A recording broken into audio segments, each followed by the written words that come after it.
Olá, amigos e amigas. Eu sou Eliezer Rocha, professor da Academia Quimpovo. Estou aqui para mais uma aula. Desta vez vamos falar de direito fiscal, mais concretamente das noções fundamentais de direito fiscal. Vamos começar por apresentar o conceito de direito fiscal, técnica fiscal e política fiscal. Direito fiscal é o conjunto de normas que regulam as relações que se estabelecem entre o Estado e os outros entes públicos. Por um lado, os cidadãos, por via do imposto, essas normas regulam as várias fases do imposto, que são incidência, lançamento, liquidação e cobrança. Técnica fiscal é o modo ou métodos e técnicas como as normas estabelecidas pelo direito fiscal são aplicadas. Política fiscal visa o estudo dos mecanismos fiscais a utilizar pelo governo para atingir determinados objetivos. Direito fiscal como direito público. O direito positivo divide-se em direito privado e direito público.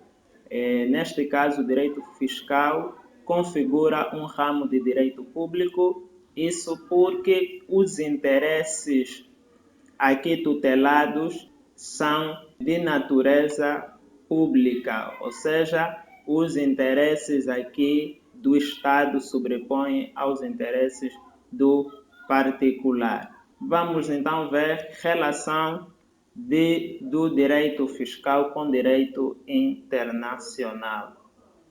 Tem sido grande a cooperação internacional, dando origem a convenções, acordos e tratados no domínio do direito fiscal. Um exemplo são as convenções cujo objetivo é evitar a dupla tributação internacional. Relações de direito fiscal com direito constitucional. Sabemos que a Constituição é a lei-mãe de um determinado país e a Constituição é um diploma bastante remissivo, ou seja, abarca um conjunto de normas que depois têm um acolhimento com maior acuidade em um diploma específico. E a Constituição angolana apresenta o sistema fiscal no seu artigo 101, é um sistema fiscal. O número 1 diz que o sistema fiscal visa a satisfação das necessidades financeiras do Estado e outras entidades públicas e uma repartição justa dos rendimentos e da riqueza nacional. No artigo 102, vem falar sobre os impostos. Temos também aqui a relação do direito fiscal com direito criminal.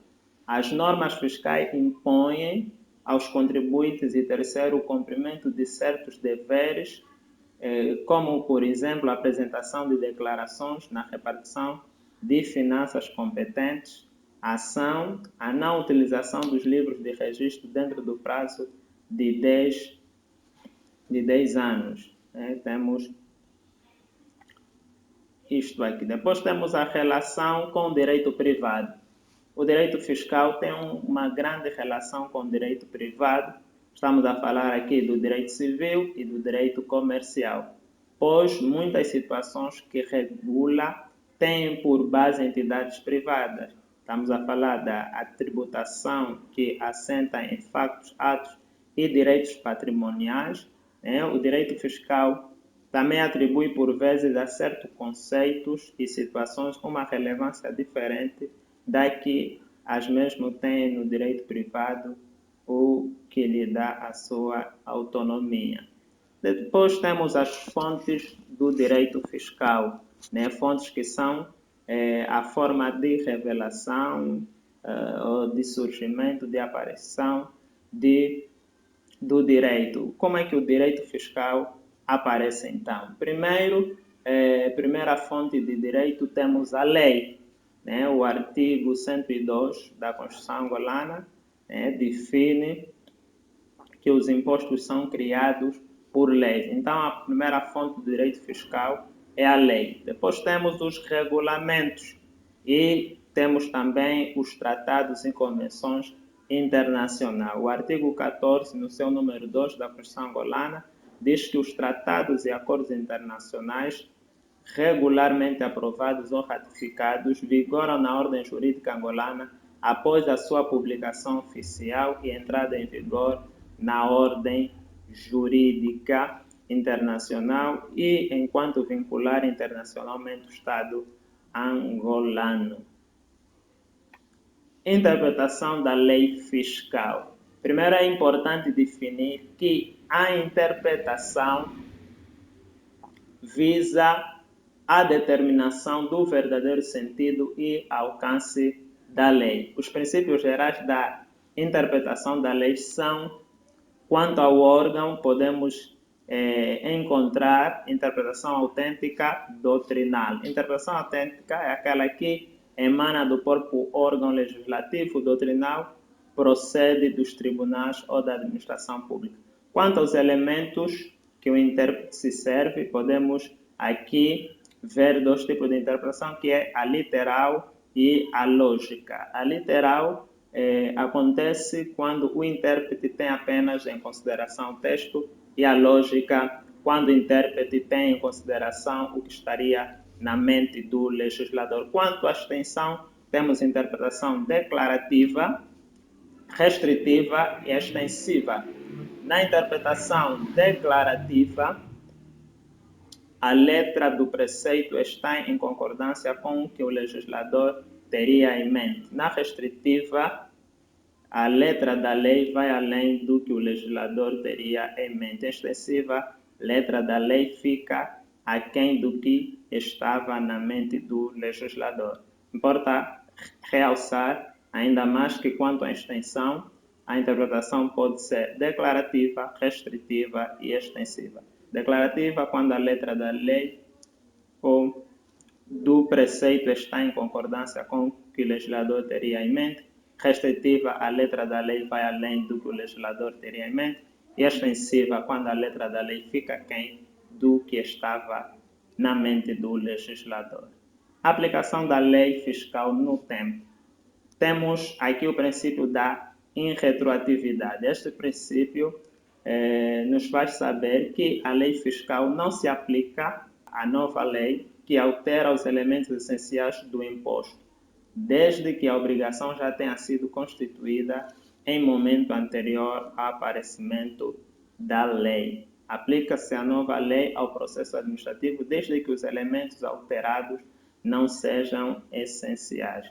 O princípio da não retroatividade das leis fiscais apenas exige a inviolabilidade da obrigação tributária em tudo o que possa se considerar essencial. Aplicação da lei fiscal no espaço. Nesta matéria vigora o princípio da territorialidade, ou seja, a lei fiscal de um Estado abrange apenas os fatos e situações que ocorram no território desse Estado e os rendimentos que nela tenham a sua fonte. Vamos então aqui falar da figura principal do direito fiscal, que é o imposto, conceito de imposto. O imposto é uma prestação coativa, pecuniária, unilateral, estabelecida pela lei a favor do Estado ou de outro ente público, sem caráter de sanção, com vista à cobertura das despesas públicas e ainda tendo em conta objetivos da ordem econômica e social. A primeira expressão aqui do conceito imposto é prestação coativa. Isso significa, então, que o sujeito ativo do imposto, a quem a lei confere o direito de lançar e cobrar determinados impostos, exigem a prestação a todos os sujeitos passivos que se encontram nas condições previstas na lei. Prestação pecuniária, conforme o próprio nome diz, pecúnia vem do latim, dinheiro. O imposto é uma prestação que traduz-se em dar dinheiro. Prestação unilateral, o sujeito ativo do imposto recebe a prestação e nada há em troca direta ou imediatamente. Prestação estabelecida pela lei. A obrigação do imposto deriva de uma lei. Prestação sem caráter de sanção. O imposto distingue-se de outras prestações pecuniárias e unilaterais impostas pelo Estado mas a título de sanção, como por exemplo as coimas. Então, aqui o imposto se diferencia das outras prestações, né, pelo facto aqui de não se impor o elemento sancionatório. Finalidade do imposto. O Estado cobra alguns impostos apenas com o fim de cobrir as despesas públicas, mas encontramos impostos que são instituídos com finalidade extra-fiscais de ordem econômica e de ordem social, como, por exemplo, os impostos alfandegários, criados para proteger certas atividades nacionais da concorrência estrangeira. Fases do imposto. Temos a primeira fase, que é a incidência, que é a definição geral e abstrata feita pela lei dos atos ou situações sujeitos a imposto e das pessoas sobre as quais recai o dever de o prestar. Incidência real, o que está sujeito a imposto. Incidência pessoal, quem está sujeito a imposto. Depois temos a outra fase, que é a fase do lançamento. É o conjunto de operações administrativas que visam a identificação do sujeito passivo do imposto e a determinação da matéria coletável. Liquidação é a aplicação da taxa à matéria coletável para determinar o montante da coleta. Cobrança é a operação administrativa que corresponde à entrada do imposto nos cofres do Estado. Muito bem, vamos recapitular o que nós abordamos aqui. Vemos então o conceito de direito fiscal, que vale aqui lembrar que é o conjunto de normas que regulam as relações que se estabelecem entre o Estado e os outros entes públicos. Por um lado, os cidadãos, por outro, por via de impostos, e por outro lado, então, o Estado, que estabelece as fases do imposto, que são incidência, lançamento, liquidação e cobrança.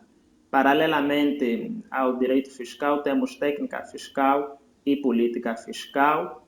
O direito fiscal é um ramo de direito público, tem várias relações com outros ramos de direito, como o direito internacional, como o direito constitucional, como o direito criminal, como o direito privado. As fontes de direito fiscal são a lei, os regulamentos, os tratados e convenções internacionais. Na regra da interpretação da lei fiscal, então nós vamos encontrar várias formas de interpretação da lei fiscal. Temos a interpretação, então, aqui autêntica, doutrinal, literal, lógica, declarativa, restritiva, extensiva. Quanto à aplicação da lei fiscal no tempo, vigora o princípio da irretroatividade. Quanto à aplicação da lei fiscal no espaço, vigora o princípio da territorialidade. Quanto ao conceito de imposto, vimos que o imposto é uma prestação coativa, pecuniária, unilateral, estabelecida pela lei a favor do Estado ou de um ente público, sem caráter de sanção, com vista então à cobertura de despesa pública e ainda tendo em conta objetivos de ordem econômica e social. Fases do imposto são incidência. Na incidência encontramos dois tipos, que são a incidência real e incidência pessoal. Outra fase é o lançamento, depois vem a liquidação e, por último, então, a cobrança. Muito obrigado pela atenção. Não se esqueçam de dar um like neste canal, se inscrever e vamos continuar a aprender direito nas nossas lições habituais. Grato pela atenção e até a próxima oportunidade.